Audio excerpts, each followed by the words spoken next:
Сәлеметсіздер ме балалар? Бүгін 37-ші сабақты өтетін боламыз. Каналымызға міндетті түрде подписаться батырмасын басып, жазылып алыңыздар. Сіздер үшін пайдалы сабақтар шығып отырады. Абай шығармалары ұрпаққа мәңгі мұра. Сөйлемнің бірыңғай мүшелері. Сөйлемнің бірыңғай мүшелерін табуды үйренемін. 22-ші жаттығу. Сөйлемдерді оқы. Қарамен жазылған сөздерге назар аудар. Оларды санамалап оқы. Бұл сөздер қандай сұраққа жауап береді? Біз Абайдың қара сөздерін, өлеңдерін оқимыз. Айша, Жанар, Сәуле үшеуі дос. Жел дүрілдейді, ысқырады. Ләйла үйге барсын, тынықсын. Қара сөздерін, өлеңдерін сөздері нелерің деген сұраққа жауап береді. Айша, Жанар, Сәуле кімдер деген сұраққа жауап береді. Дүрілдейді, ысқырады, қайтеді деген сұраққа жауап береді. Барсын, тынықсын, қайтсын деген сұраққа жауап береді. 23-ші жаттығу. Сөйлемдерді оқы. Сызбаларға қарап, бірдей сұраққа жауап беретін сөздер сөйлемде бір ғана мүшенің қызметін атқаратынын байқа. Қастек, Мұзафар, Ескен балаларға арнап бірнеше кітап жазды. Кімдер жазды? Қастек, Мұзафар, Ескен. Ол сенен оқысын, үйренсін. Ол не істесін? Оқысын, үйренсін. Біз табиғатты, ауаны, қоршаған ортаны қорғаймыз. Біз нені қорғаймыз? Табиғатты, ауаны, қоршаған ортаны. Сөйлемдерді көшіріп жаз. Сөйлемде бір ғана сұраққа жауап беріп, бірдей тұлғада тұратын сөйлем мүшелерін бірыңғай мүшелер дейміз. Бірыңғай мүшелер сөйлемдегі бір мүшемен ғана байланысады. Мысалы, Әсем демалыс кезінде көрмеде, мұражайда, театрда болды. Сөйлемдегі бірыңғай мүшелердің арасына үтір қойылады. 24-ші жаттығу. Өлеңді көшіріп жаз. Байқоңырым байлығым, биіктеткен бағымды, тоқтар талғат айдыным, ғарышкерлер табанды. Бірыңғай мүшелердің астын сыз. Олар сөйлемде қандай мүше болып тұрғанын айт. Бірыңғай мүшелер тоқтар, талғат, айдын, зат есімнен болып тұр.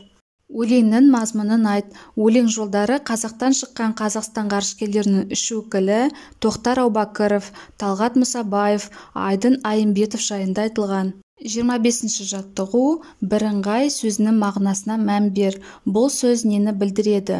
Бірыңғай сөзінің мағынасы бірдей, бір-біріне ұқсас деген мағына береді. Бірыңғай мүшелердің бір-біріне ұқсастығы неде? Бір-біріне ұқсастығы бірдей сұраққа жауап береді, бір сөйлем мүшесінің қызметін атқарып, бір сөз табынан болады.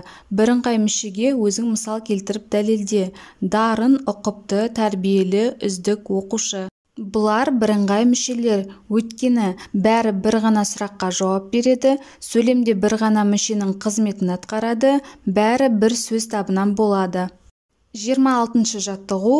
Сөйлемдерді көшіріп жаз. Бірыңғай мүшелерді тауып, олардың бірыңғай мүше екенін дәлелде. Ұлықбек Әмір Темірдің немересі. Ол жастайынан поэзияға, философияға, тарихқа, астрономияға құштар болады.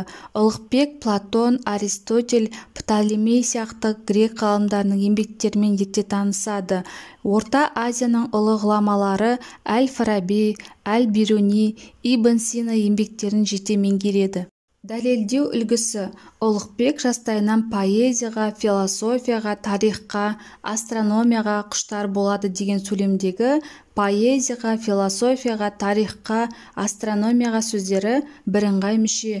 Өйткені бұлар неге деген бір ғана сұраққа жауап береді. Бәрі де құштар болады деген баяндауышқа қатысты болып тұр. Ұлықбек Платон, Аристотель, Птолемей сияқты грек ғалымдарының еңбектерімен ерте танысады деген сөйлемде Платон, Аристотель, Птолемей есімдері бірыңғай мүшелер. Себебі барлығы кім деген сұраққа жауап береді. Бәрі де ерте танысады деген баяндаушына қатысты болып тұр. Орта Азияның ғұламалары Әл-Фараби, Әл-Бируни, Ибн Сина еңбектерін жете меңгереді деген сөйлемде Әл-Фараби, Әл-Бируни, Ибн Сина есімдері бірыңғай мүшелер. Себебі барлығы кім деген сұраққа жауап береді. Бәрі де жете меңгереді баяндаушына қатысты болып тұр. Осымен сабағымыз аяқталды. Сабақ пайдалы болған болса, лайк басып, достарыңызбен бөлісуді ұмытпаңыздар.